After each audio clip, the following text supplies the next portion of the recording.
स्वप्नापेक्षा वेगळं होतं. असं आपलं वेगळं स्वप्न आपलंही असलं पाहिजे. माझे स्वप्नापेक्षा निराळच आहे. स्वातंत्र्याचा अमृत महोत्सव काश्मीर पासून कन्याकुमारी पर्यंत अतिशय जल्लोषात साजरा झाल्यानंतर मला सांगायला आनंद वाटत आहे की माझ्या आर्मीमध्ये जाण्याची इच्छा आहे.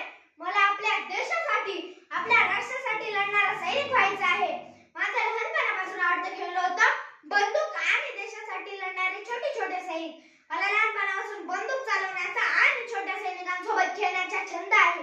मोबाईलवर सुद्धा शत्रू सैन्यासोबत लढण्याचा खेळ मी खेळलो आहे, पण माझे पप्पा मला तो खेळ खेळू देत नाही. ते सांगतात तुला सैनिक व्हायचं आहे ना, तू सकाळी लवकर उठ, माझ्यासोबत रनिंगला चल, व्यायाम कर, योगासन कर, गोळ्या बिस्किट खाण्यापेक्षा भाजी भाकरी फळे खा, शरीर मजबूत बनव. हे त्यांच्या सततच्या सांगण्यामुळे मला सकाळी लवकर उठून रनिंगला जाण्याची, व्यायाम करण्याची, योगासन करण्याची सवय लागली आहे. कधी चुकून मी जास्त झोपलो तर ते सांगतात आपली झोप कशी असली पाहिजे, श्वाननिद्रा, कुत्र्यासारखी झोप असली पाहिजे. कुत्र्याला कथा कुठे खोट्या आवाजाला खाडकन होत असतो. सैनिकाची झोप अशीच असली पाहिजे.